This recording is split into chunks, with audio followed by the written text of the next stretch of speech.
Asyhadu an la ilaha illallah wa asyhadu anna Muhammadan abduhu wa rasuluh. Allahumma salli wa sallim ala sayyidina Muhammad wa ala alihi wa ashabihi wa dhurriyyati ajma'in. Subhanaka la ilma lana illa ma 'allamtana innaka antal alimul hakim. Wa la hawla wa la quwwata illa billahil aliyyil azim.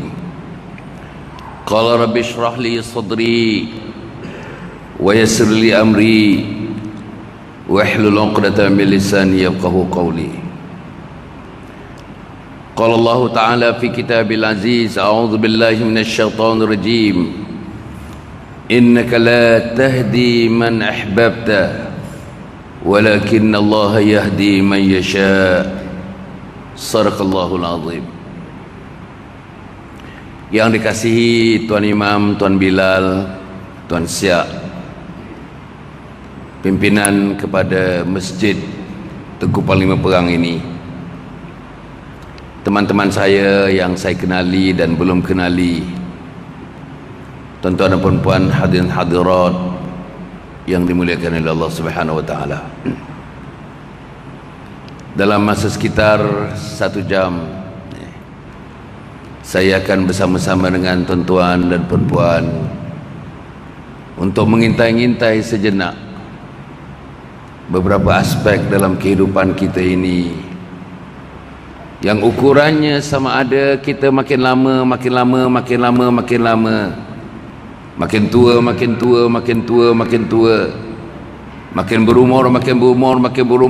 berumur, sama ada kita makin dekat kepada Allah atau makin jauh daripada Allah Subhanahu wa taala. Makin tua sama ada makin dekat kepada masjid atau makin jauh daripada masjid. Makin tua sama ada kita masih dekat, semakin dekat kepada surau madrasah atau kita semakin jauh daripada surau dan madrasah. Semakin tua kita, semakin hampir dengan maut, sama ada kita semakin dekat, semakin dekat orang-orang yang kita boleh dapat nasihat tentang agama, atau makin jauh tak pernah berjumpa pun manusia yang namanya ahli agama. Sama ada semakin jauh, semakin lama kita hidup, saudara-saudara, kita terus tidak mendidik anak isteri daripada kita terus mengambil tindakan oleh kerana mendengar banyak syarahan. Tadi saya tanyakan teman masa saya datang agak awal sedikit tadi, masjid ini dia kata hari-hari ada kuliah, kecuali kalau hari Ahad, kalau tidak ada pencerama undangan, hari Ahad biasanya free sikit. Hari-hari. Satu masjid yang saya pergi 2 malam yang lepas, dekat dengan Indra Mahkota, Masjid Sayyidina Hamzah, masjid yang cantik, masjid yang ditakbir oleh kebanyakannya muda-muda belaka, 30-an 40-an yang mentadbir masjid. Sebulan penceramah yang datang, sama ada penceramah yang datang secara regular ataupun jemputan khas, 39 orang penceramah sebulan. 39. Dan ada masjid-masjid yang lain, tuan-tuan, seperti di Kuala Lumpur, 1 malam sampai 2 kuliah. Ada kuliah selepas maghrib dan ada pula kuliah selepas isyak. Di samping kadang-kadang waktu biasa pun ada kuliah subuh, waktu biasa pun ada kuliah duha. Begitulah tuan-tuan, bukan 39, mungkin 49, bukan 49, mungkin 59 dalam masa sebulan. Tak masuk lagi kuliah khas wanita, kuliah khas untuk remaja, kuliah khas motivasi. Bayang tuan-tuan, katakanlah jumlahnya 50. Yang mana anak kita ikut? Yang mana menantu kita ikut? Yang mana diri kita sendiri ikut? Dan kalau ada pun kita ikut, tuan-tuan, dah berpuluh tahun. Saya tanyakan tadi, masjid ini dah berapa lama? Oh, dah lama, dia kata 10 tahun lebih. Maknanya tuan-tuan, Kita datang ke masjid, kita datang ke masjid, kita balik, kita datang, kita balik, kita datang, kita balik. Tapi tak ada pertambahan ilmu kepada kita. Tak, maaf saya sebut ni. Kita ni umum, bukan saya tunjukkan kepada teman-teman di pantai Batu Hitam. Ni pantai Batu Hitam ke ni? Betul, Batu Hitam ni. Bukan. Bukan saya tunjukkan kepada tuan-tuan. Ini umum. Kita datang masjid, ini yang datang masjid, yang tak datang masjid kita cerita lain. Yang datang masjid, datang masjid balik, datang masjid balik, maghrib datang, isyak datang, subuh datang. Tapi apa yang tinggal? Satu perkara tuan-tuan dan puan, yang hukumnya memang haram, seluruh dia mengatakan haram. Apa dia? Kisah rokok. Dah berapa kali banyak kita dengar tuan-tuan pergi syarahan di masjid mana pun, rokok haram, rokok haram, rokok haram. Masjid datang, maghrib datang, subuh datang, kuliah 39 kuliah sebulan, 40 kuliah sebulan, 50 kuliah sebulan. Tapi yang merokok terus merokok yang haram, terus menikmati yang haram. Kuliah kita dengar tuan-tuan dan puan hari-hari. Ya ayyuhalladzina amanu qu anfusakum wa ahlikum nara. Wahai orang yang beriman, selamatkanlah dirimu dan keluargamu daripada api neraka. Selamatkan diri dan keluarga daripada api neraka. Kita balik rumah, selamatkan api neraka daripada isteri. Kita balik rumah, selamatkan api neraka daripada anak-anak yang disayang, anak sulung yang disayang, anak bongsu yang disayang, anak perempuan yang disayang. Saudara-saudara yang saya muliakan sekalian, di awal ni saya nak bagi soalan-soalan, saudara jawab sendiri. Kita datang masjid, maghrib datang, isyak datang, subuh datang, dan kebanyakannya pencen. Kita yang diam di taman di sana pencen kebanyakannya. Sebab saya dapat informasi daripada teman sebentar tadi. Dah pencen dah tuan-tuan, umur 60, 65, 70. Tapi ada ke pertambahan? Kita dulu dalam bekerja tuan-tuan, dia ada bertambah. Yang pertama sekali pertambahannya dipanggil annual increment. Tuan-tuan, ada pertambahan gaji tahunan, kenaikan gaji tahunan. Ada yang RM50, ada yang RM100, ada yang RM200. Tiap-tiap tahun naik. Sampai ada bar namanya, ada bar. Lulus bar, naik lagi, melompat naik. Lulus bar, naik lagi, melompat naik. Hingga kalau perkhidmatan takbir dan diplomatik yang saya dulu, PTD saya dulu, ada yang dinamanya superskisi ataupun yang namanya jusa. Bila dah jusa tu, masuk kereta, masuk api air dibayar, semuanya dibayar. Pendapatan dalam 17 ke 20 ribu sebulan. Ada kenaikan. Gaji makin naik, pangkat makin naik. Tapi adakah amalan agama semakin naik? Adakah kecintaan kita kepada Allah Subhanahu Wa Taala semakin naik? Adakah kerinduan kita kepada Nabi Muhammad sallallahu alaihi wasallam, rindu pada Nabi Muhammad semakin melonjak? Adakah ingatan kita kepada maut semakin menunjang-nunjang dalam kepala kita? Saudara, adakah kita memikirkan waktu malakal maut mencabut nyawa kita nanti? Kita berada dalam sakratul maut. Adakah itu bermain-main di kepala kita? Saya yakin antara kuliah yang diberi oleh ustaz-ustaz yang datang kat sini, yakin sangat saya, pastinya ada menyentuh mengenai hidup dan mati. Pasti ada mengulas ayat Quran, kullu nafsin dha'iqatul maut. Setiap yang hidup pastinya akan mati. Setiap yang bernyawa pasti akan mati. Tuan-tuan bernyawa akan mati, saya bernyawa akan mati, binatang yang bernyawa akan mati, burung yang bernyawa akan mati, ikan yang bernyawa akan mati. dan manusia sebagai ketua makhluk yang bernyawa akan mati. Pergi balik masjid, pergi balik masjid, pergi masjid, balik masjid, pergi balik masjid, pergi balik masjid. Adakah mati ini menjadi, tuan-tuan dan puan-puan, menjadi satu zikir, namanya zikrul maut, zikir maut, zikir, ingat maut, ingat maut, ingat maut. Tapi kalau kita pergi masjid, balik masjid, pergi masjid, balik masjid, pergi balik masjid, balik masjid, tak nampak. Petang-petang lepas asar kita boleh duduk dekat warung sana berjam-jam sampai maghrib kita duduk. Cerita dengan 3 orang kawan. Minum air kopi, minum latte ais.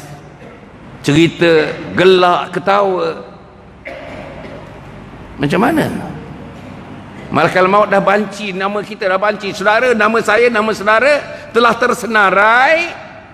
Hanya tinggal beberapa hari saja lagi setengah daripada kita. Hanya tinggal beberapa minggu lagi setengah daripada kita. Hanya tinggal beberapa bulan lagi setengah daripada kita. Tak banyak yang tinggal beberapa tahun lagi setengah daripada kita. Macam mana kita ada masa nak lara namanya? Tuan-tuan, apa juga majlis, apa juga event, apa juga acara, apa juga atur cara, apa juga happenings yang berlaku tanpa menyebut kebesaran Allah, tanpa menyebut Nabi Muhammad sallallahu alaihi wasallam, tanpa menyebut usaha untuk memakmur menegakkan agama, tanpa menyentuh persoalan mengenai mendakwahkan agama, tanpa menyentuh usaha untuk meletakkan agama ke martabatnya, maka event-event itu, acara-acara itu namanya acara lagha, lam ghaya, tidak bertitik, lagha. Pergi masjid, balik masjid, pergi masjid, balik masjid, pergi masjid, balik masjid. Lara. Pagi-pagi tuan-tuan dah lara, balik daripada subuh, pergi kedai kopi lagi, kedai kopi yang sama. Makan roti canai, makan capati, sepatutnya boleh habis dalam 15 minit, 20 minit saja. Kenapa kita duduk sampai 2 jam? Bila nak baca Quran? Bila nak baca Quran? Quran kalau dibaca tuan-tuan alif lam mim, pahalanya bukan alif lam mim, pahalanya 1 alif, 1 lam dan 1 mim. Bayangkan dalam Quran ada 1,27,000 huruf, 1,27,000 huruf. Satu daripada dapatan kajian yang dibuat terhadap Al-Quran, 1,27,000 huruf. Berapa pahala yang kita dapat? Saudara borak di kedai kopi, mungkin hari itu, pagi itu 2 jam, menuturkan mungkin 2,000 perkataan. Tapi tuan-tuan menutuskan, tuan-tuan bercakap menggunakan 2 juta perkataan pun tak sama dengan 1 perkataan dalam Al-Quran, tak sama dengan 1 huruf Al-Quran. Sebab tuan-tuan bercerita hal-hal kadang-kadang tidak ada kaitnya dengan agama.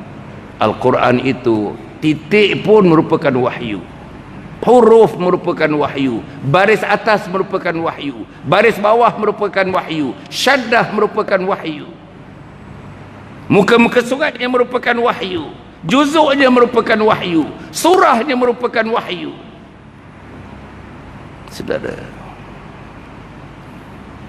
Saudara yang saya muliakan sekaliannya, sebab itu saya tak mempanjangkan lagi yang itu. Panjang atau pendeknya, marilah kita bersama-sama selalu berada dalam majlis. Duduk kita, berdiri kita, baring kita, berjalan kita,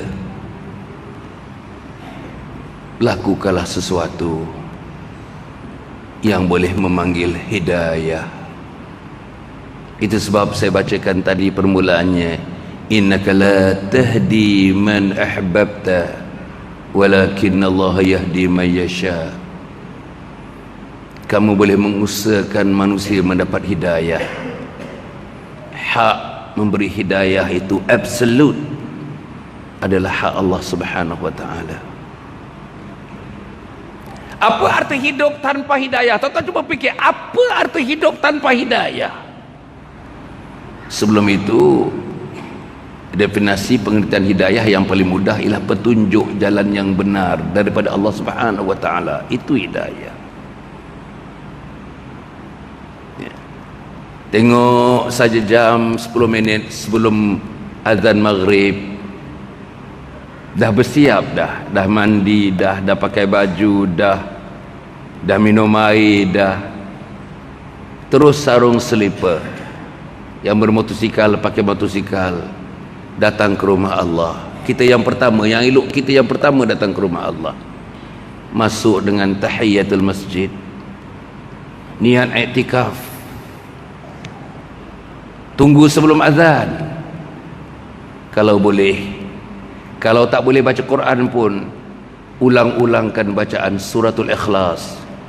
Bismillahirrahmanirrahim. Qul huwallahu ahad, Allahus samad, lam yalid wa lam yulad wa lam yakul lahu kufuwan ahad. Kalau tuan-tuan tak datang awal ke masjid, di rumah tak boleh buat itu, di warung tak boleh buat itu, bersama dengan cucu-cucu yang ramai itu tak boleh buat, nak baca suratul Ikhlas. Tapi masjid ini ada suasana keamanan, masjid ada suasana kedamaian, masjid ada suasana kemalaikatan, kemalaikatan. Sebab itu lain roh di masjid. Tuan-tuan duduk di masjid ini berbeza dengan duduk di rumah. Tuan-tuan tengok setting di masjid. Adakah di masjid ini barang-barang yang termasuk haram? Di rumah kita, entah dalam bilik anak kita, banyak gambar-gambar telanjang, banyak gambar-gambar separuh bogel. Malaikat tak masuk rumah kita. Bila malaikat tak masuk rumah kita, terkunci rumah kita daripada cahaya hidayah. Buka pula peti ais, mungkin ada barang-barang yang termasuk dalam kumpulan haram dalam peti ais. Kita tak tahu ayam-ayam tu disembelih betul atau tak disembelih betul. Saya dah banyak sangat mendengar dan banyak sangat tengok video tentang ayam disembelih, ayam tidak disembelih. Dan kita tahu ada orang, tuan-tuan, beli barang amak ni, ayam dan sebagainya, mampu beli ayam di supermarket bukan milik orang Islam. Cuma tuan-tuan fikir, selamba je tengok dia beli kat supermarket yang bukan milik orang Islam. Tak ada keterasa sikit dalam hati tu, aku ayam ni nak digulai, yang nak makan cucu, yang nak dimakan anak, yang nak dimakan isteri. Tak ada kira bicara kita. Tak ada kena timbulkan sikit persoalan atau doubt, keraguan sikit. Just creating a little doubt, ada sikit ragu.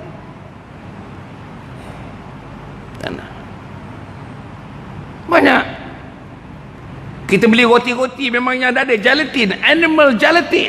Bila animal gelatin, kebanyakannya itulah, tuan-tuan, daripada kaki pendek itulah yang dibuatkan gelatin. Minta maaflah tuan-tuan ya. Sebab itu dilancarkan BMF, Buy Muslim Product. Saudara, berubahlah saudara. Belilah produk mahal sikit berkali, tapi produk yang disediakan oleh tangan-tangan yang pernah mengangkat takbir Allahu Akbar. Tangan-tangan yang diletakkan di sini, tuan-tuan, Allahu Akbar, yang rukuk menyebutkan Subhan Rabbil Azimi wa bihamdihi, Subhan Rabbil Azimi wa bihamdihi, Sami Allahu liman hamidah. Belilah produk-produk daripada mereka yang menyembah Allah. Mahal sikit, mungkin mahal sikit. Ayam yang disembelih dengan sempurna dengan ayam yang tidak disembelih. Ayam yang jatuh daripada lori pun dikatakan masih lagi dijual di kedai-kedai. jatuh daripada lori, dah pasti bangkai. Ini cerita kawan kepada saya. Dalam Facebook pun banyak cerita-cerita yang begini, tuan-tuan. Terlalu banyak cerita yang begini. Daging import, sama aja daging import. Lori yang sama, lagi yang sama, bawa daging yang putih pun dia, bawa daging yang merah pun dia. Dulu kita ada sikit buat usaha mengedarkan barang-barang produk Islam kepada kedai-kedai Islam, dan kita berdepan dengan masalah ini. Cold room sama je, cold room sama aja. Sebelah yang daging itu, sebelah yang daging lembu, sebelah daging itu, sebelah daging kambing.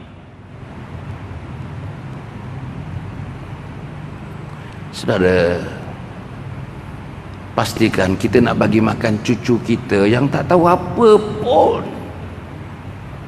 Nak bagi makan anak kita yang kecil yang tak tahu apa pun. Tapi bapa yang tahu hukum kira bicara, bapa dia yang sudah datang ke masjid mendengar cerita haram, halal, makruh, sunat, mubah. Bayangkan bapa yang sama tak ambil perkiraan barang yang dibawa balik ke rumah haram atau halal. Zalim kita, tuan-tuan, zalim kita. Tuan-tuan, zalim kepada anak, kepada isteri. Kezaliman tak beli pakaian tak apa, tuan-tuan. Zalim tak bagi dia duit yang cukup pergi sekolah, masih tak apa lagi. Tapi zalim menyumbatkan makanan yang haram untuk dimasak oleh isteri di dapur. Masya Allah, tuan-tuan. Kenapa kita begitu? Kenapa kita tak ada sampai tak ada hati perut kita ni? Saudara yang saya muliakan sekalian,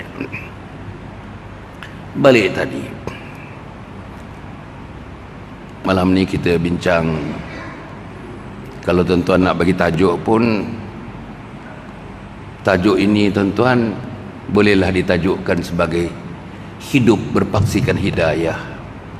Hidup berpaksikan hidayah.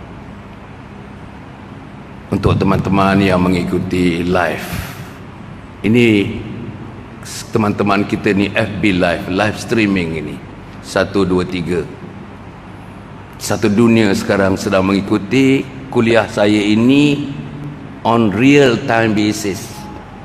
Saya buat tangan saya begini, perkataan yang saya sebut sama ni dilihat di Amerika, dilihat di Kanada, dilihat di Jepun, dilihat di Rusia, dilihat di Brazil, dilihat di Kongo, dilihat di South Africa, dilihat di Gambia.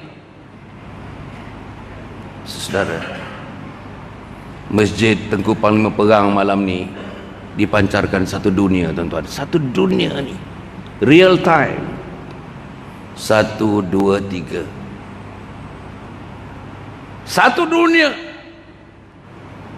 Kita nak cerita, nak mendengarkan satu dunia hal mengenai hidayah. Dan soalan saya tadi, bagaimana kalau kita mati tanpa hidayah? Mati tanpa hidayah.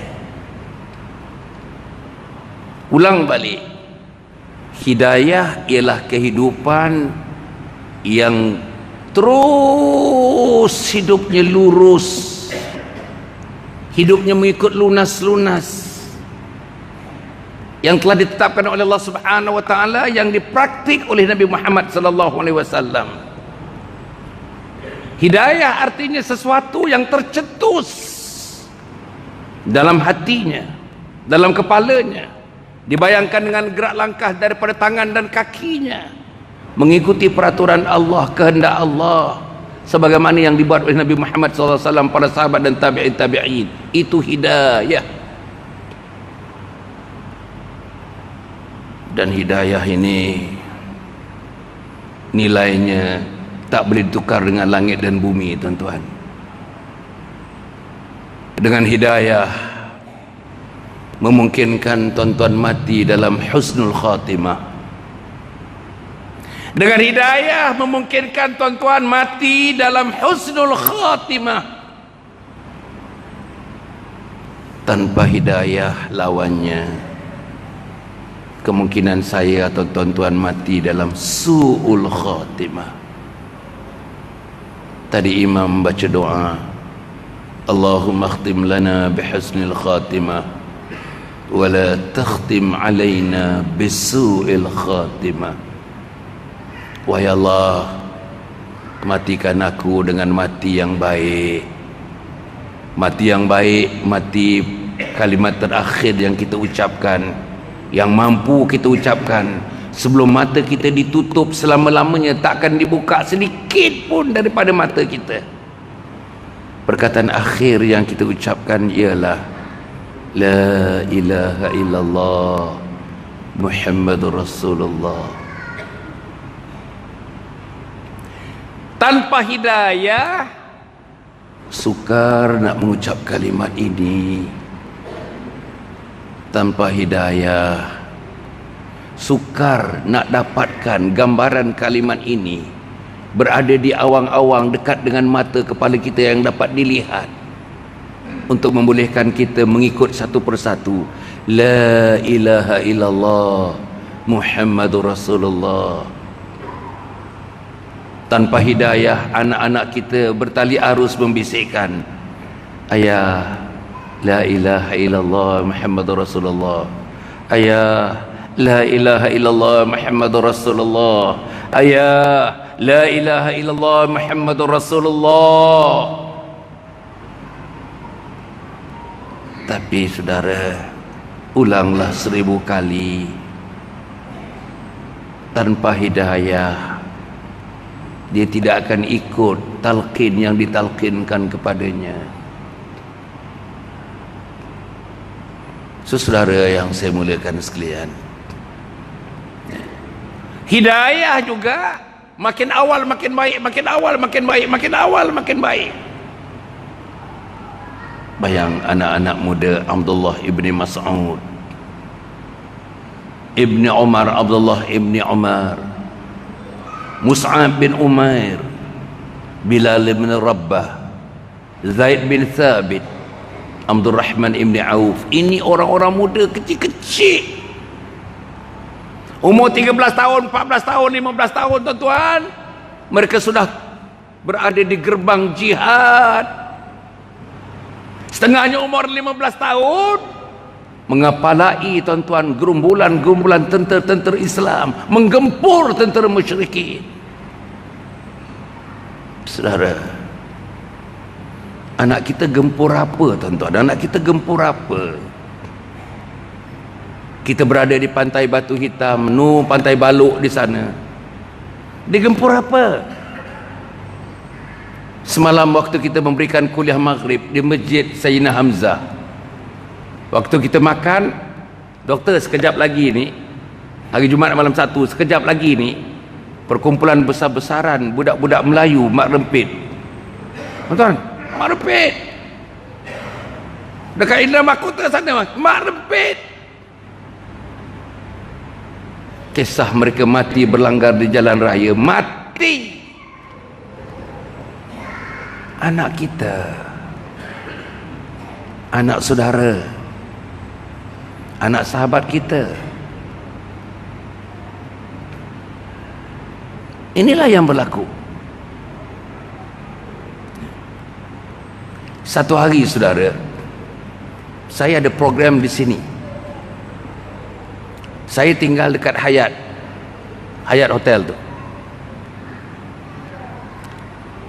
Kita pergi makan, lewat sikit dalam pukul 12.30.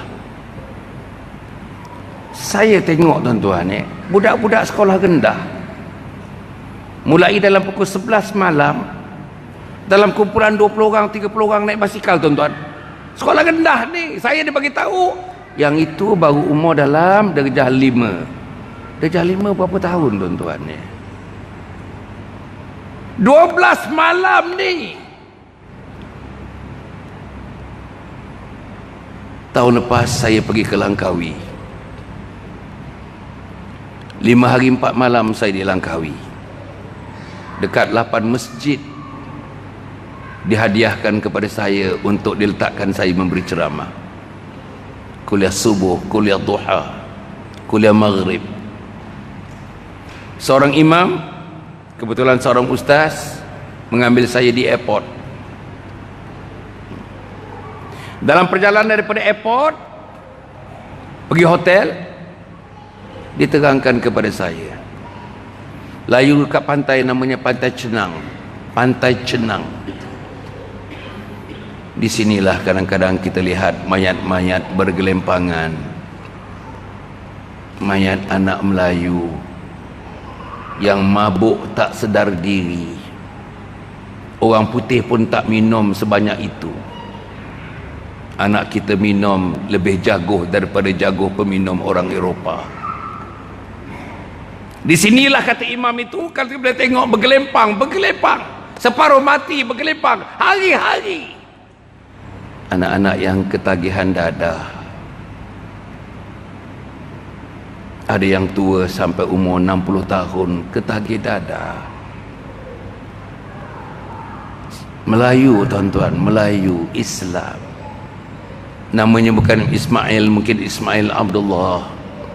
Namanya mungkin Hassan Ali. Namanya mungkin Abdullah bin Umar. Tapi itulah dia. Nah, kemudian tuan-tuan, nak sampai hotel, ada bukit sikit. Imam yang sama yang menjemput saya mengatakan, kalau doktor tunggu sini, dia kata, dalam pukul 12 sekitar sampai pukul 3, pukul 4 pagi, anak-anak sekolah rendah 30 orang, 40 orang akan naik basikal, namanya basikal lajak. Basikal lajak pukul 3 pagi. Itulah yang berlaku tuan-tuan nun di Johor. Berapa orang mati tuan-tuan? Pukul 3:02 pagi. Puan-puan mati 3:02 pagi dilanggar oleh seorang perempuan Cina, perempuan muda.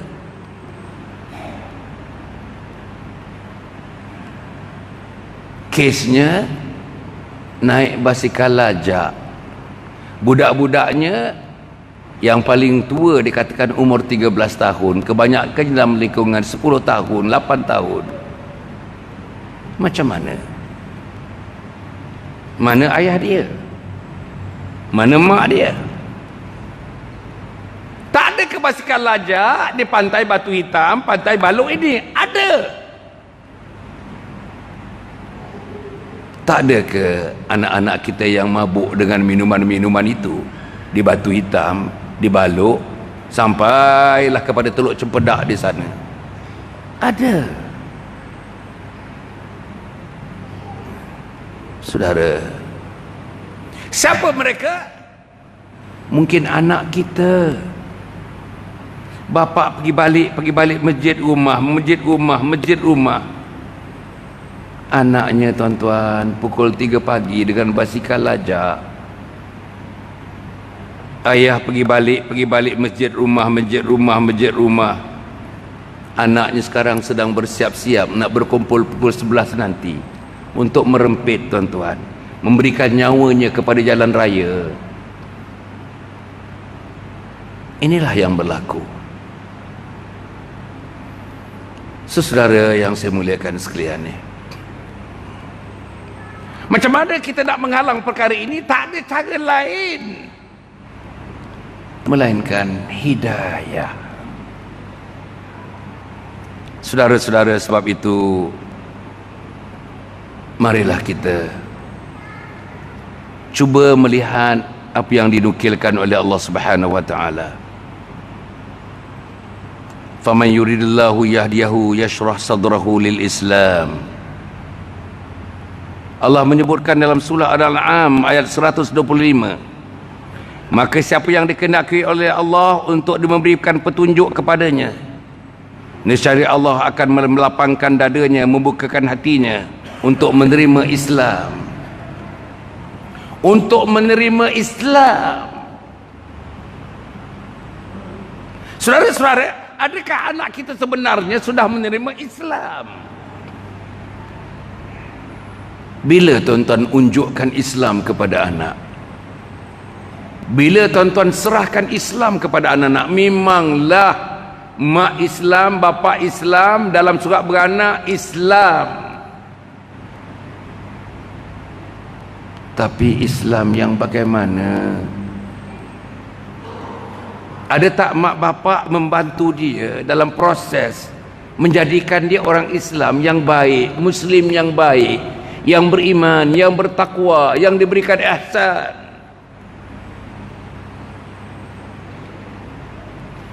Saya nak menyalahkan diri saya sebagai ayah.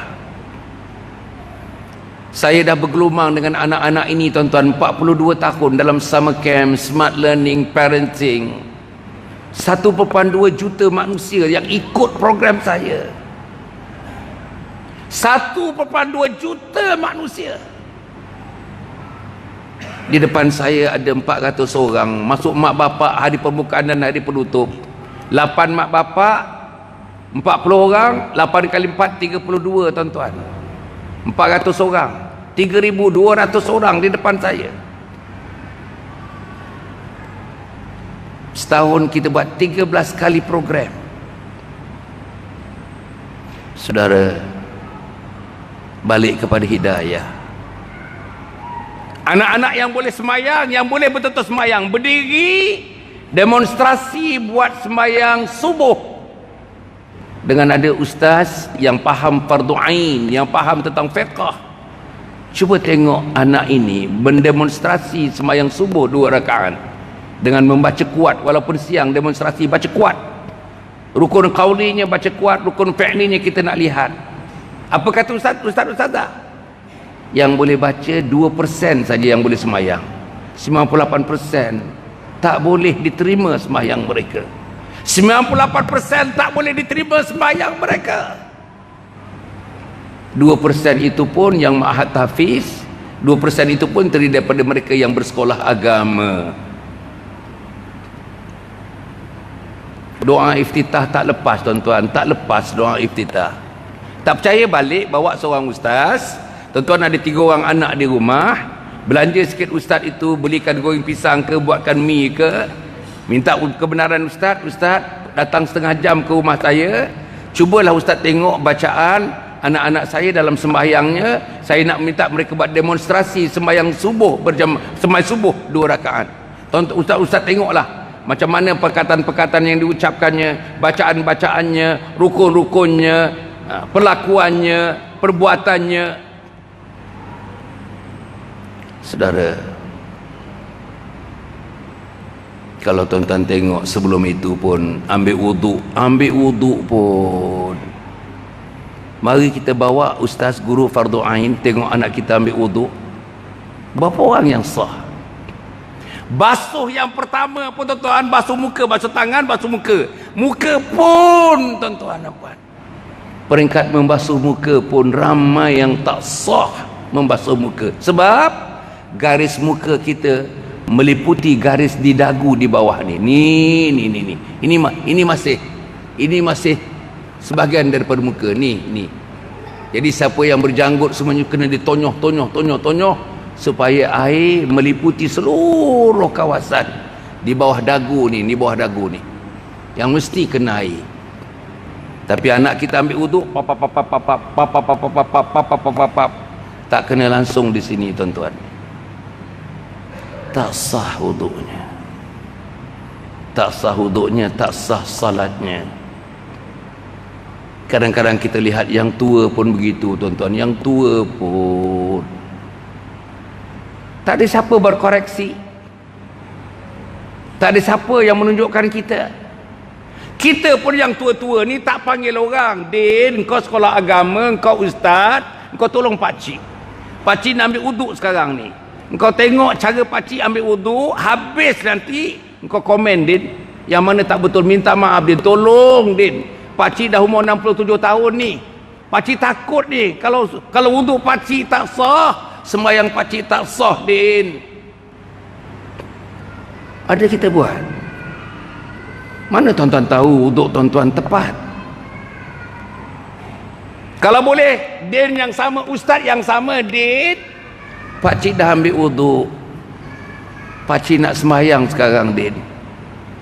Engkau tengok pakcik nak semayang, engkau bagi markah pada pakcik semayang ni, markah kepada doa iftitah pakcik, markah kepada Fatihah pakcik, markah kepada rukuk pakcik, markah kepada sujud pakcik, markah kepada duduk tahiyat pakcik, markah baca tahiyat akhir pakcik.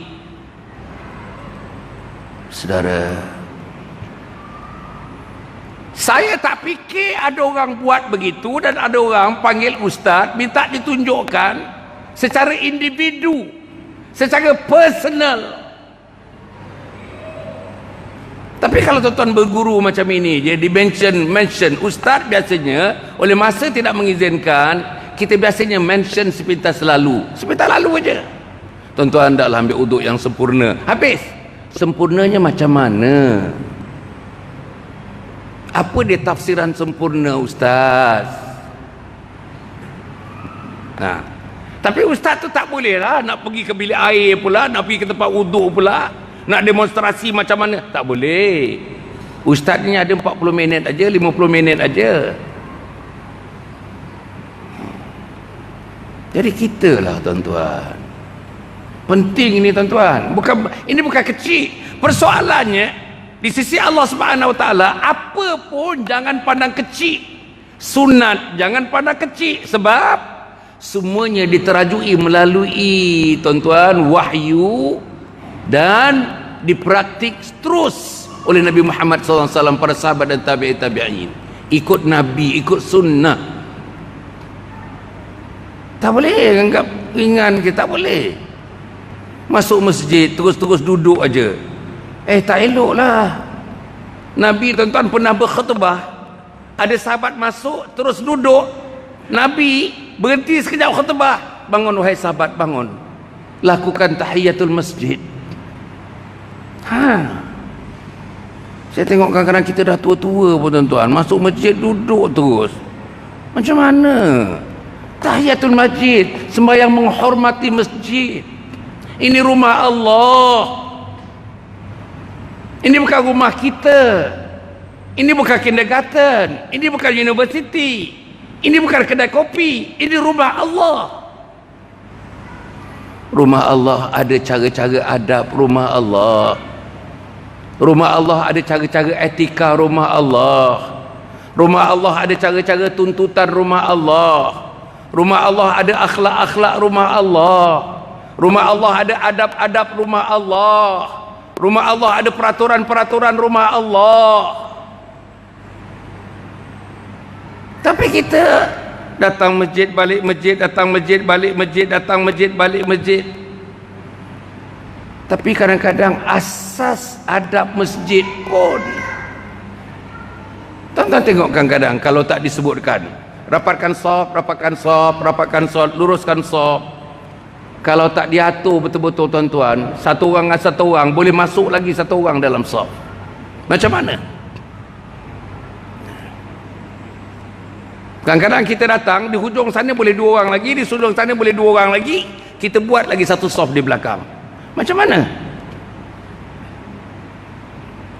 Inilah tuan-tuan, semuanya berkaitan dengan ilmu. Hidayah, tapak hidayah ialah ilmu. Tapak hidayah adalah amal. Tapak hidayah adalah memohon kepada Allah. Tapak hidayah adalah korban tuan. Tapak hidayah adalah tangisan, menangis di depan Allah. Huha, bukan cara nak dapat hidayah. Gembira saban hari, bukan cara nak dapat hidayah. Saudara yang saya muliakan sekalian tuan-tuan, satu hari Nabi Muhammad sallallahu alaihi wasallam memberi khutbah. Dalam dia memberi khutbah itu, dia pause, dia berhenti sekejap. Lepas dia berhenti seketika, dia sambung. Habis saja dia baca khutbah, dia diserbu oleh para sahabat. Para sahabat ni tak boleh tengok ada kelainan kepada cara Nabi Muhammad sallallahu alaihi wasallam. Risau. Sahabat ni risau. Kalau kelainan itu berarti kita semua akan berpisah dengan Nabi. Risau sahabat-sahabat. Kalau tengok lain sikit Nabi hari itu, melonjak-lonjak kerisauannya. Aku nak tahu apa sebabnya. Dalam kepala sahabat, dia bimbang dia akan berpisah dengan Nabi Muhammad sallallahu alaihi wasallam. Habis mayang dia ditanyakan oleh sahabat, apa yang berlaku tadi masa engkau mau khutbah ya Rasulullah? Engkau berhenti seketika. Satu riwayat menyebutkan begitu tuan-tuan. Saya repeat riwayat ini. Rasulullah menjawab, Jibril alaihi salam meraihkan khutbah aku dan muncul di hadapan aku. Hanya beberapa waktu seketika engkau perhatikan aku berhenti. Aku simpulkan apa kata Jibril. Lau ta'lamu ma a'lam la dhahiktum qalila wa la bakaitum katsira. Apa kata Nabi? Kalau engkau tahu apa yang aku tahu, nescaya engkau sikit ketawa dan engkau banyak menangis. Engkau sikit ketawa dan engkau banyak menangis. Kalau engkau tahu apa yang aku tahu, engkau akan sikit ketawa dan engkau akan banyak menangis. Dalam hadis-hadis, timbunan-timbunan hadis puan-puan, pernah dengar hadis cerita Nabi dan sahabat tertawa terbahak-bahak? Tak pernah. Nabi ketawa setakat nampak sikit saja gigi taringnya, itu saja. Tapi yang ada dalam hadis, Nabi nangis teresak-esak bila ditanyakan sahabat kepada istrinya Aisyah radhiyallahu anha, bagaimana salat Rasulullah sallallahu alaihi wasallam, sembahyang malam dia. Wahai Aisyah, bagaimana sembahyang malam tahajud Nabi Muhammad sallallahu alaihi wasallam? Aisyah menjawab, aku adalah di antara manusia yang paling hampir dengan Rasulullah.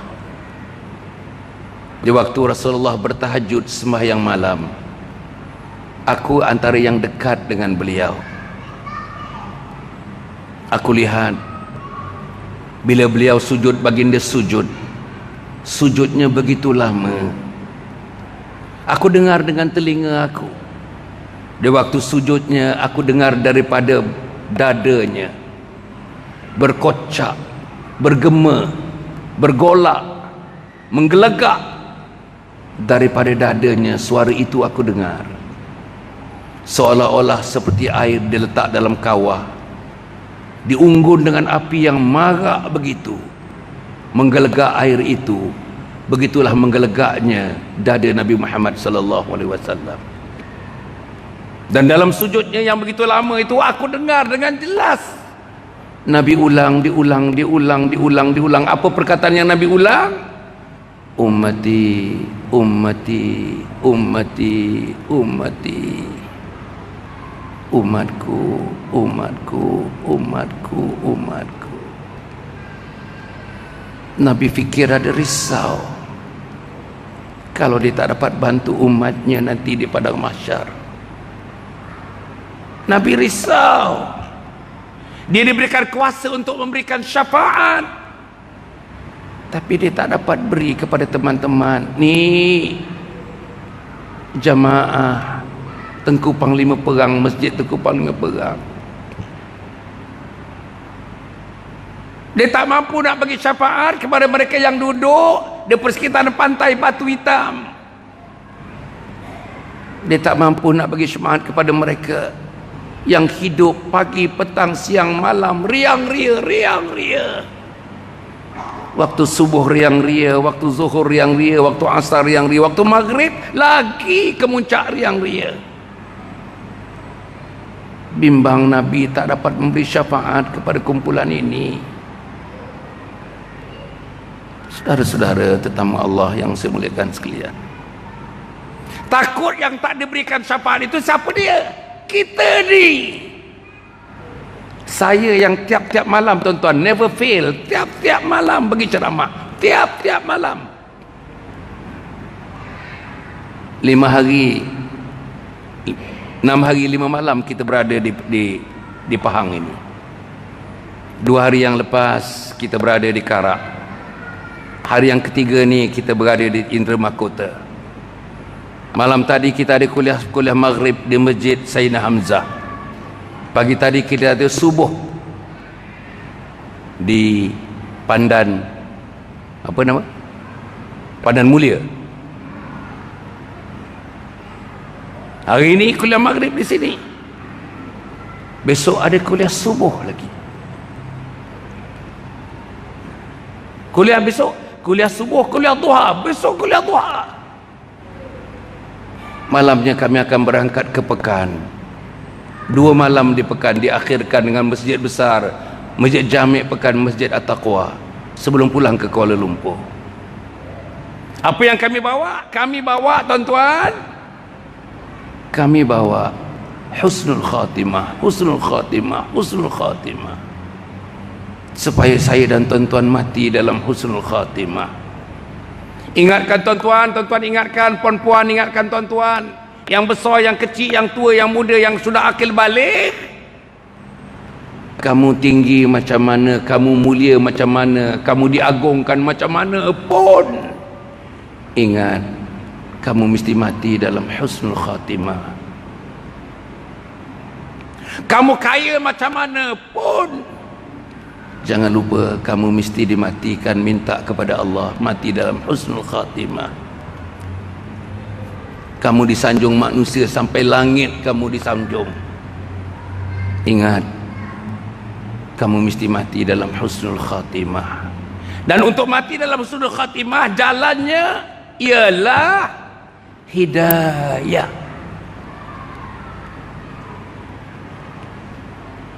Saudara-saudara,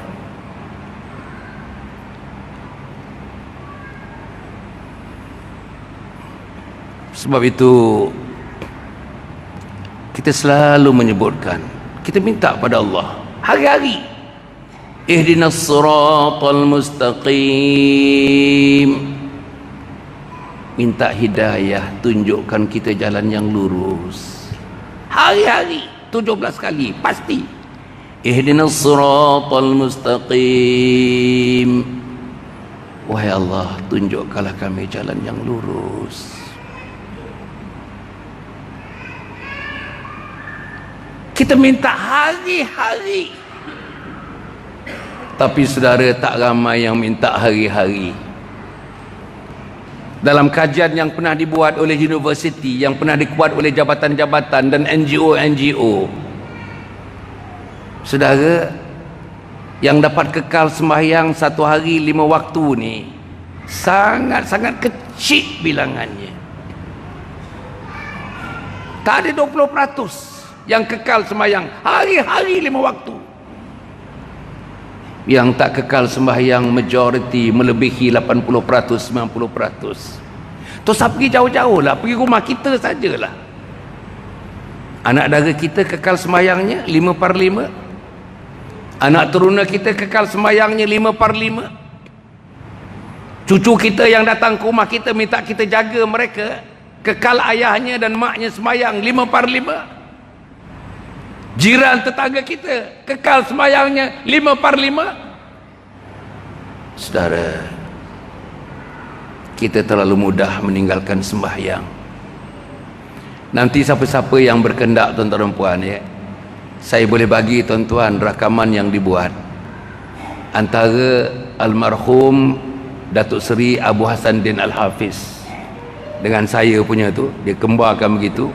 Kalau saudara hendak, nanti saya boleh forward dekat telefon saudara, saudara boleh bagi kepada teman-teman yang lain. Apa dia kata? Saya ulang, apa almarhum Datuk Hasanuddin kata, ini yang kaitan dengan hidayah. Apa dia kata, tuan-tuan?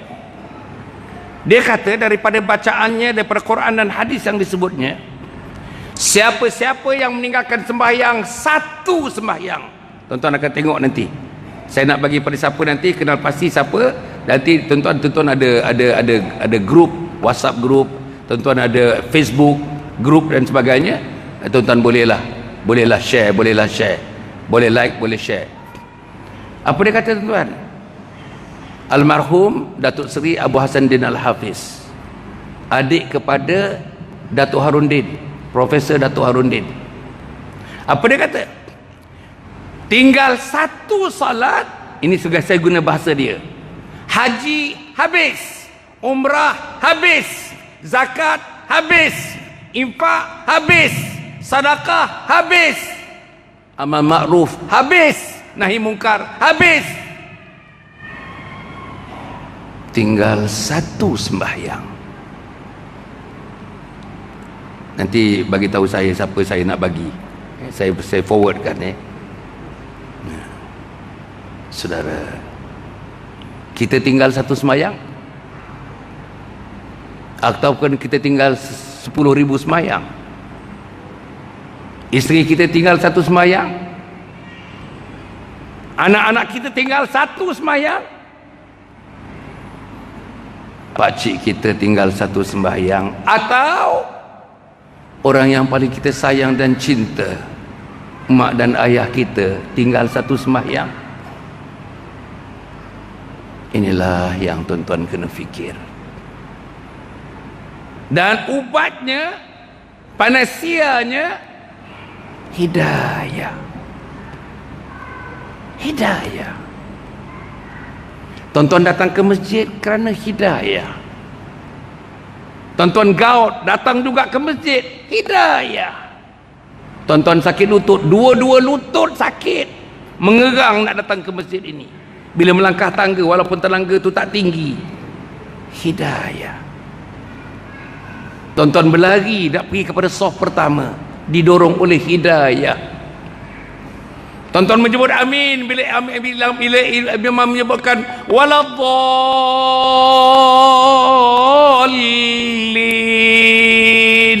amin. Saudara pun menyebut amin, mengiyakan apa yang dibaca oleh imam, mengiyakan isi kandungan Fatihah, hidayah. Saudara-saudara yang saya muliakan sekalian, sebab itu tuan-tuan yang saya muliakan, saya nak mengakhirkan kepada perbincangan pada malam ini. Saya nak pergi retract balik ke belakang. Pertama, saya tadi menyebut beberapa masalah yang berada di hadapan kita. Ingat tak saya kata tadi, makin tua makin jauh daripada agama, makin tua makin jauh daripada masjid, makin tua makin jauh daripada majlis ilmu, makin tua makin sukar nak bangun pagi, makin tua makin tidak berminat melihat Al-Quran. Bukan membaca, melihat Al-Quran pun tak minat. Saudara, saya katakan tadi, jangan kita masuk dalam kategori ini. Jangan. Nombor dua, poin saya yang kedua, saya menyebutkan tuan-tuan dan puan bahawa hidayah ini adalah jalan permulaan untuk pergi ke pintu syurga. Dengan hidayah, hidup atas jembatan yang betul. Wa anna hadza sirati mustaqiman fattabi'uhu wa la tattabi'u subula fatafarraqa bikum an sabili dzalikum wasaqum bihi la'allakum tattaqun. Ini jalanku yang lurus, ini jalan yang lurus, jangan ikut jalan-jalan yang lain. Jalan untuk mendapatkan hidayah, jalan yang diterka oleh Nabi Muhammad. Jalan untuk mendapatkan hidayah, jalan yang diterka oleh para sahabat dan tabi'in. Jalan untuk mendapatkan hidayah ialah jalan jihad. Jalan untuk mendapatkan hidayah ialah jalan dakwah. Jalan untuk mendapatkan hidayah ialah jalan memakmurkan rumah Allah Subhanahu wa taala ini. Hidupkan rumah Allah. Tadi saya katakan, ini special, rumah Allah ni rumah yang paling special. Di sinilah akan turun hidayah. Kalau Allah turunkan cahaya hidayah bukan di laut Cina Selatan. Allah tidak turunkan hidayah nun di gunung Titiwangsa. Allah tidak turunkan hidayah nun di dataran pasir batu hitam itu. Tapi Allah turunkan hidayah di masjid Tengku Perang. Tengku Panglima Perang. Sini. Jadi sambutlah hidayah di sini. Sambutlah hidayah di rumah Allah. Hidayah tak turun di kedai kopi. Hidayah tak turun di pasar-pasar. Hidayah tak turun mungkin di Giant, di Tesco. Hidayah tak turun di hotel-hotel berapa bintang pun di sekeliling pantai ini.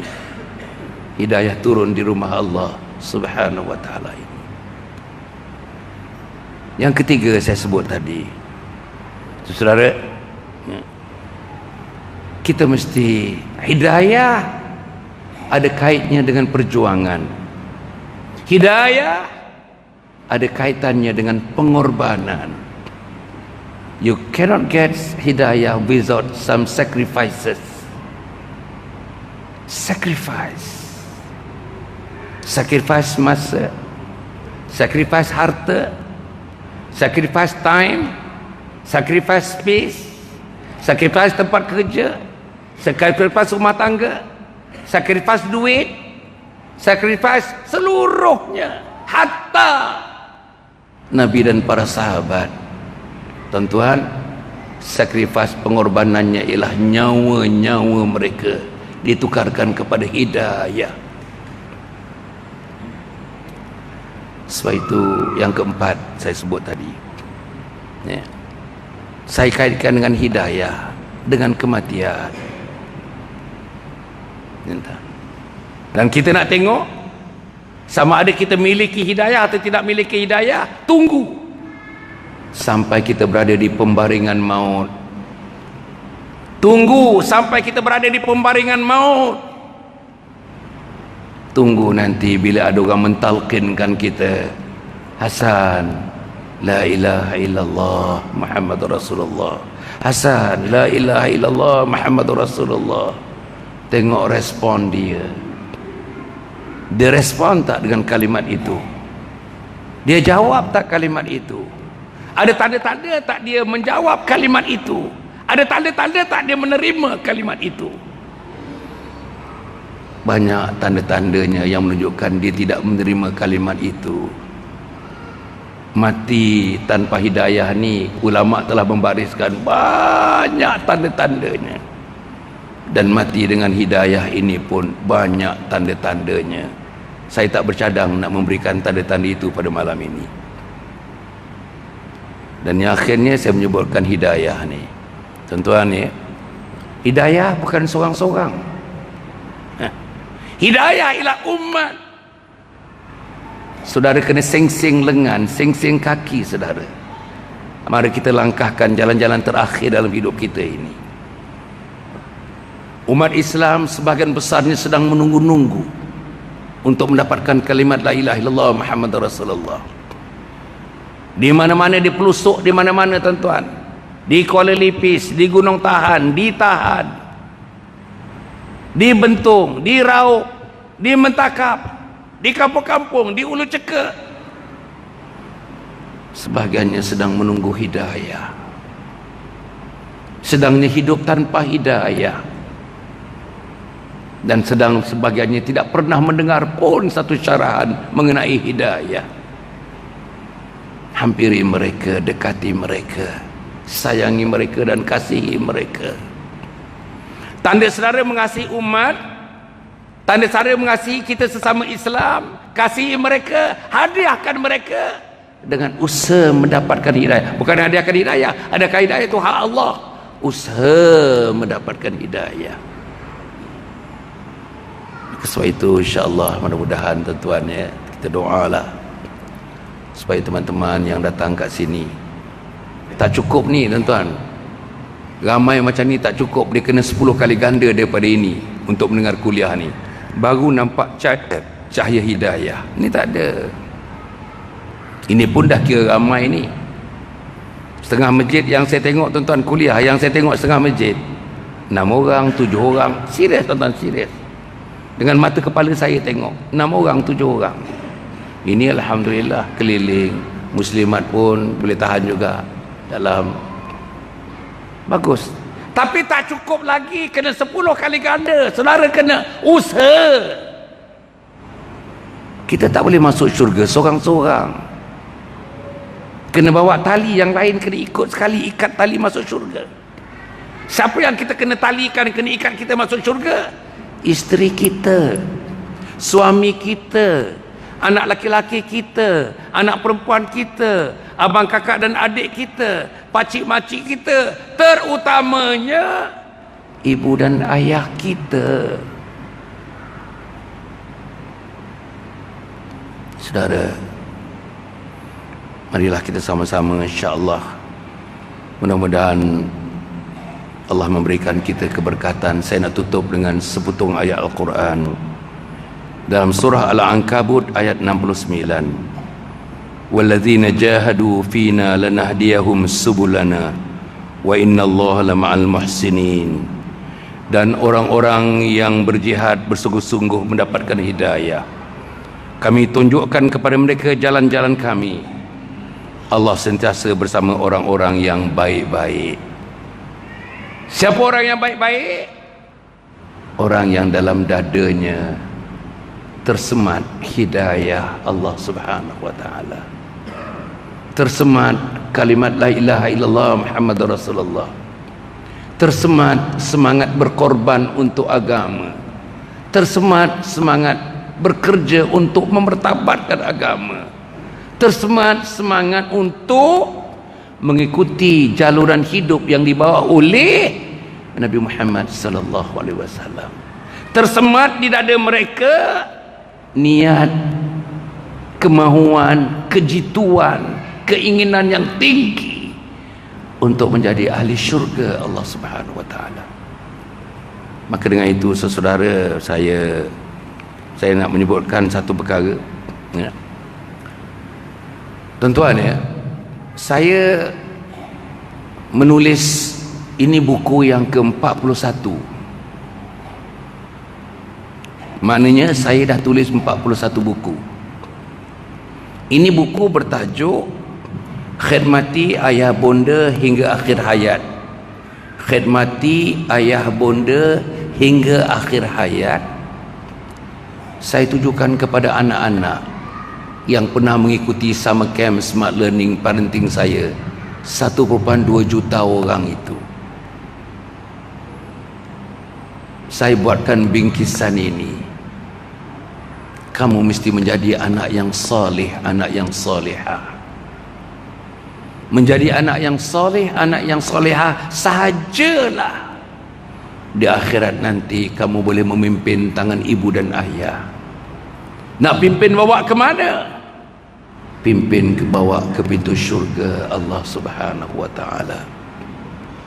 Kamu mesti menjadi anak yang saleh, anak yang salihah.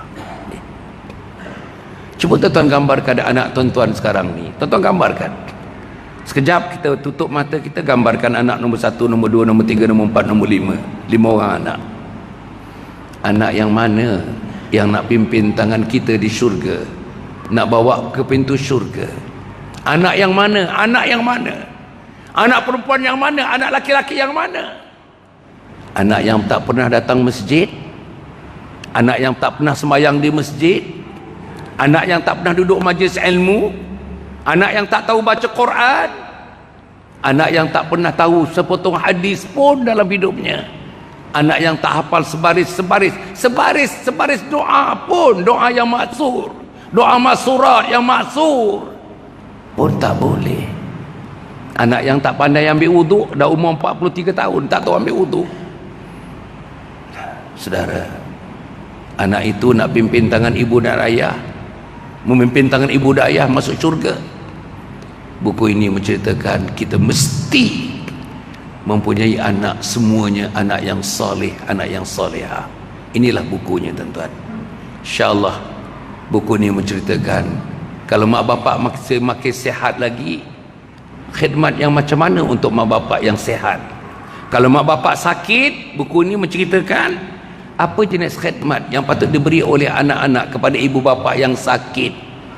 Jika mak bapak berada dalam situasi naza, sakratul maut, apa pula khidmat anak-anak kepada mak bapak dalam sakratul maut? Anak yang soleh, anak yang soleha. Ini buku yang kedua. Dia sama, buku ni kembar. Buku ni kembar. Buku ni baru 7 minggu. Harga dia punya umur 7 minggu. Ini buku yang ke-42 saya tulis. Tajuk dia Husnul Khatimah, Impian Setiap Muslim. Husnul Khatimah, Impian Setiap Muslim. Tadi imam membaca, Allahumma khtim lana bihusnil khatimah wala takhtim alaina bisu'il khatimah. Buku ini ditujukan lebih kepada mak bapak. Kalau dah kahwin 20 tahun, 25 tahun, ada anak, buku ini sesuai.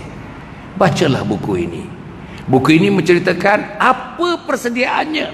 Jangan tak bersedia, malakal maut pasti akan datang. Fa idza jaa ajaluhum la yastakhiruna sa'atan wa la yastaqdimun.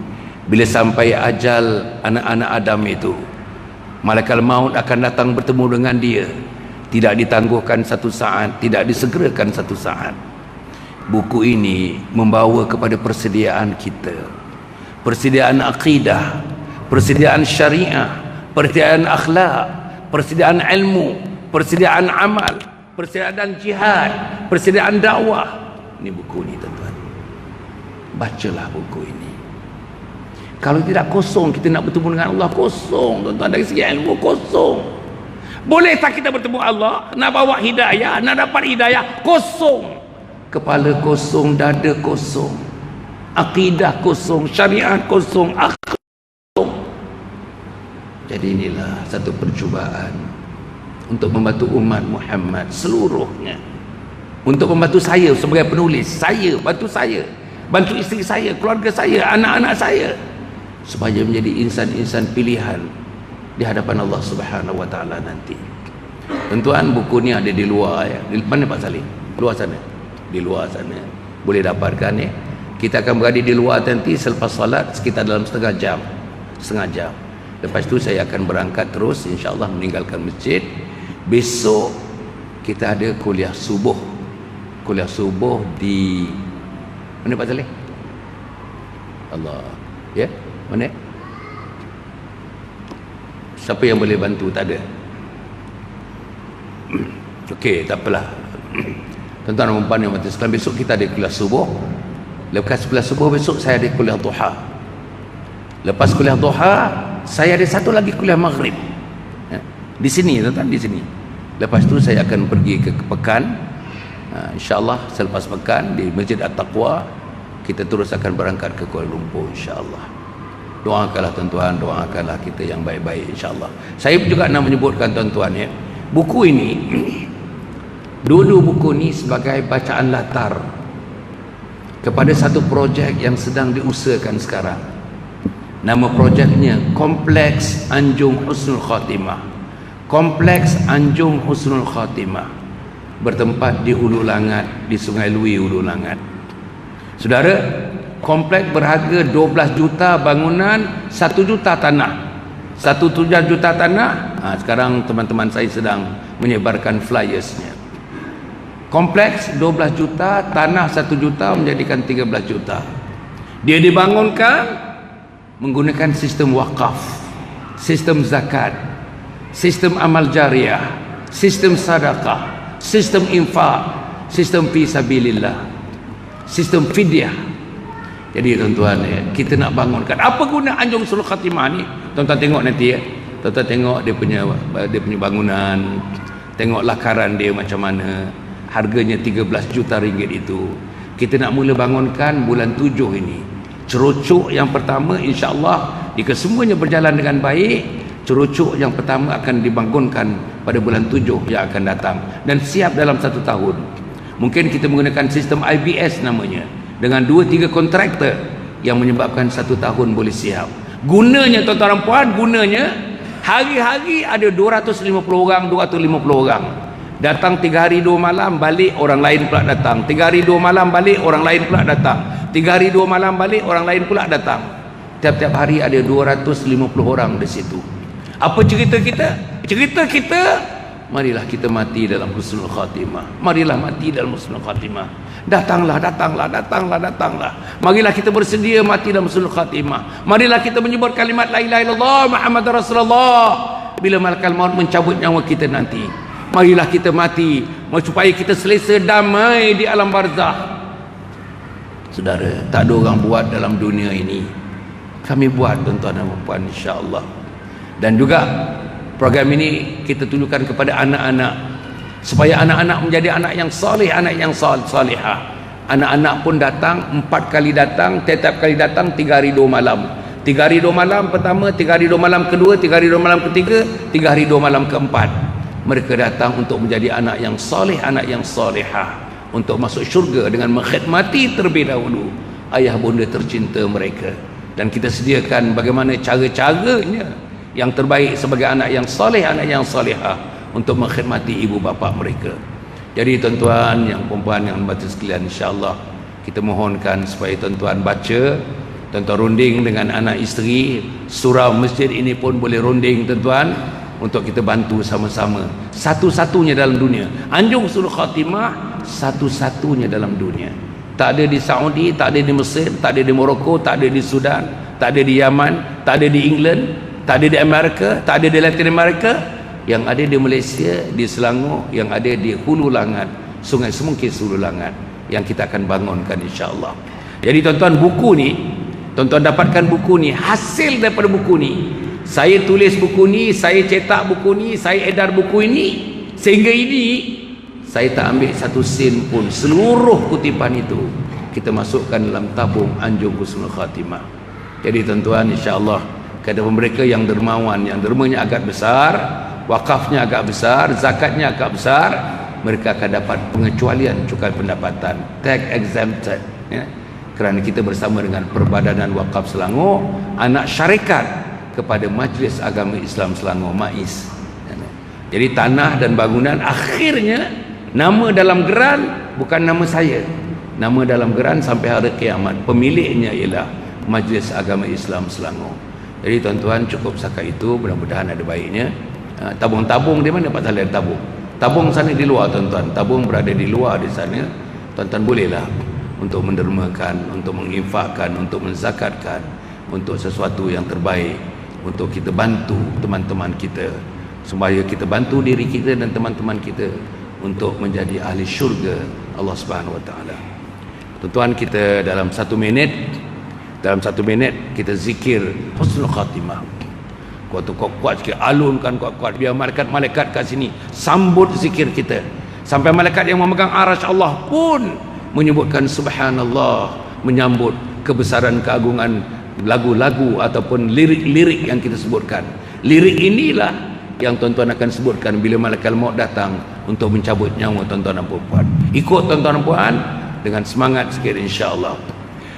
La ilaha illallah, la ilaha illallah, la ilaha illallah, Muhammadur Rasulullah, la ilaha illallah, la ilaha illallah, la ilaha illallah, Muhammadur Rasulullah, la ilaha illallah, la ilaha illallah, la ilaha illallah, Muhammadur Rasulullah, la ilaha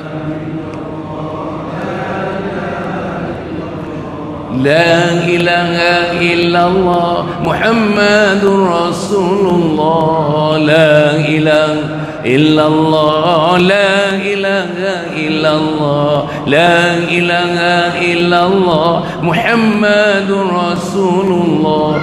Ya Allah, ya Allah, ya Allah, ya Allah, ya Allah, ya Allah, ya Allah, ya Allah, ya Allah, ya Allah, ya Allah, ya Allah, ya Allah, ya Allah, ya Allah, ya Allah, ya Allah, ya Allah, ya Allah, ya Allah, ya Allah, ya Allah, ya Allah, ya Allah, la ilaha illallah, la ilaha illallah, Rasulullah, la ilaha illallah, la ilaha illallah, la ilaha illallah, Muhammadur Rasulullah, la ilaha illallah, la ilaha illallah, la ilaha illallah, Muhammadur Rasulullah. Jadi tuan-tuan, inilah bibit bait-bait perkataan dengan hidayah nanti. Inilah perkataan terakhir yang keluar daripada mulut kita. Inilah perkataan yang terakhir yang kita ucapkan sebelum kita dijemput oleh Allah, sebelum dibukakannya pintu syurga kepada kita, insya-Allah. Cukup setakat itu. Terima kasih kepada lembaga pentadbir masjid, kepada pengurusi, kepada Tuan Imam, Tuan Bilal, Tuan Siak, kepada saudara dan saudari, kepada semua tetamu-tetamu yang datang di masjid yang permai ini. Dan mudah-mudahan kita jumpa lagi. Tuan-tuan, tuan doa kami akan terus balik ini, tuan-tuan, balik daripada Pahang. 3 hari ada program di Kuala Lumpur dan di Lembah Kelang. Kemudian kita akan terus ke Johor Bahru, 6 hari 5 malam di Johor Bahru. Balik, tuan-tuan, insya-Allah kita akan ke Terengganu, kali yang kedua ke Terengganu, juga 6 hari 5 malam. Balik 3 hari di Kuala Lumpur. Kita akan pergi ke Perak, Pulau Pinang dan Perak juga selama 6 hari 5 malam. Programnya hari-hari kuliah subuh, kuliah duha, kuliah maghrib, dan diselangi pula dengan parenting, kuliah-kuliah motivasi untuk kecemerlangan keluarga, kecemerlangan anak-anak dan sebagainya. Tuan-tuan, insya-Allah cukup setakat itu. Tuan-tuan doakan kami supaya kami sihat, sejahtera. Kami berjalan ni nak bawa satu saja. Kami bawa husnul khatimah, mati dalam husnul khatimah. Itulah motonya. Moto kami ialah Allahumma khtim lana bi husnul khatimah wa la takhtim alaina bisu'il khatimah. Mudah-mudahan Allah berkati usaha kita ni. Satu lagi ingatan saya, kalau tuan-tuan dengar, kita pun dah tua ni tuan-tuan, Hasan Ali dah tak ada lagi di dunia ini. Tuan-tuan dengar berita aja, tuan-tuan sedekahkanlah sepotong Fatihah buat saya, memudahkan saya berada di alam barzah dengan damai di alam barzah, memudahkan saya berada, tuan-tuan, dalam keadaan penuh kedamaian bila nyawa saya dicabut oleh malaikat maut nanti, insya-Allah. Aqulu qali hadza wa astaghfirullahaladzim li wa lakum wa lisairil muslimina wal muslimat innahu huwal ghafurur rahim. Wassalamu alaikum warahmatullahi wabarakatuh.